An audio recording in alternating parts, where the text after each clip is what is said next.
मुख्यमंत्री फडणवीस यांनी कांद्याला 12 रुपये 35 पैसे दर जाहीर केल्यानंतर शेतकऱ्यांमध्ये नाराजी आहे। कांद्याला किमान 20 रुपये प्रति किलो दर निश्चित करण्याची मागणी शेतकऱ्यांनी केली आहे।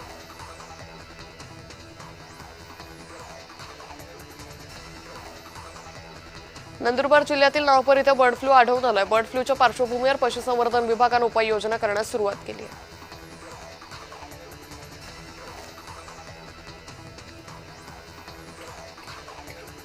नाशिकमधील नस्तनपूर इथं शनी दर्शनासाठी मोठी गर्दी झाली होती। नस्तनपूर हे 3.5 शनी पीठांपैकी संपूर्ण पीठ आहे।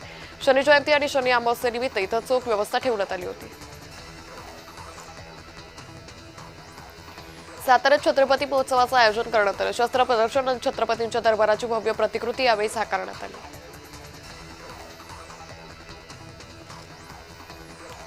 अजय महाराज बारसकरांनी जरांगेंवर जोरदार निशाणा साधलाय। अजून जरांगेंना स्वतःचा फायदा करता आला नाही म्हणून पुन्हा आंदोलन असा आरोप अजय महाराज बारसकर यांनी केलाय।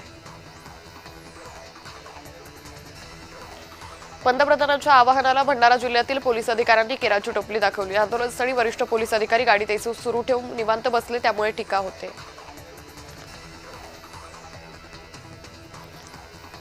कोल्हापुरातील ऊस उत्पादक शेतकरी आक्रमक झाले। नव्या धरणाच्या मसुद्यावर शेतकऱ्यांच्या हरकती आणि सूचना मागवल्या, त्यामुळे शेतकरी आक्रमक झाले। नीट पेपरफुटी प्रकरणात बीड कनेक्शन उघड झाले। प्राध्यापक पी.व्ही. कुलकर्णींचे बीडमध्ये शाहूनगर परिसरात वडिलोपार्जित घरे। दरम्यान शेजाऱ्यांनी कुलकर्णीच्या सखोल चौकशीची मागणी केली। हिंगोलीतील वसमतमध्ये जलवाहिनीला गळती लागली। गळतीमुळे हजारो लिटर पिण्याचं पाणी वाया जातंय। एकीकडे टँकरनं पाणी पुरवठा, दुसरीकडे पाण्याची नासाडी होते। खारपाडा इथं सुविधा पूर्ण नसल्यानं टोल आकारू नये, खासदार सुनील तटकरेंनी ही मागणी केली आहे।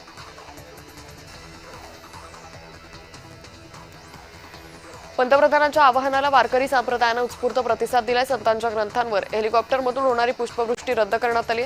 अधिक मास निमित्तानं संत ग्रंथांच्या दिंडीनं आध्यात्मिक सोहळ्याला सुरुवात होते।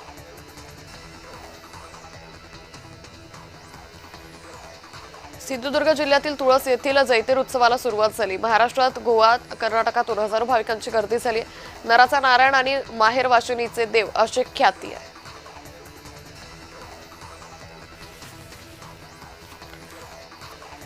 पंढरपूरमधील चंद्रभागा नदीमध्ये बुडून भाविकाचा मृत्यू झालाय। विठ्ठल गोडसे असं भाविकाचं नाव आहे। यापूर्वी 2 भाविकांचा मृत्यू याच कारणामुळे झाला होता।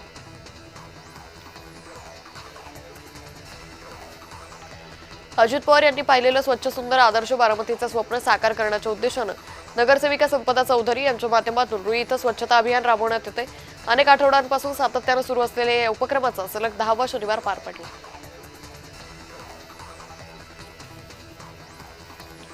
खेड, आंबेगाव, जुन्नर तालुक्यातील अनेक गावांना वादळी वाऱ्यासह अवकाळी पावसानं झोडपले। अचानक आलेल्या अवकाळी पावसाचा कांदा पिकाला मोठा फटका बसतोय।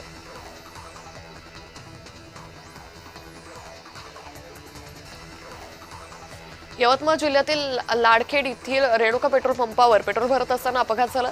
भरधाव टिप्परनं दिलेल्या धडकेत एका महिलेचा पाय निकामी झाल्याची गंभीर घटना घडली। यवतमाळच्या दाते कॉलेज रोड परिसरातील दुकानाला आग लागल्याची घटना घडली। आगीत सुमारे 20 लाखांचं नुकसान झाल्याचा प्राथमिक अंदाज व्यक्त करण्यात येतोय।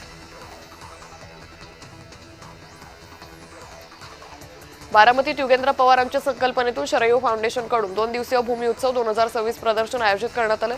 श्रेयू फाउंडेशनच्या अध्यक्ष शर्मिला पवार यांच्या हस्ते याचं उद्घाटन पार पडलं।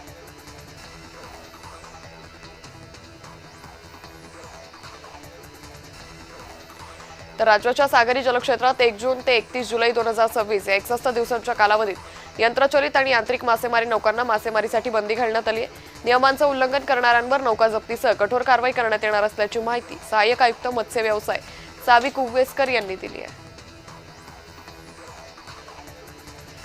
रत्नागिरीत पेट्रोल डिझेल दरवाढीनंतर सीएनजीची टंचाई निर्माण झाली आहे। सीएनजी पंपांवर वाहनांच्या लांबच लांब रांगा लागल्या। उन्हाळी सुट्टी आनंद घेण्यासाठी कोकणातील समुद्र किनाऱ्यांवर पर्यटकांची गर्दी आहे। सिंधुदुर्गातील मालवण, दांडी, चिवला, तारकर्ली, देवबाग, वेंगुर्ला, शिरोडा समुद्र किनारी पर्यटकांनी फुलले।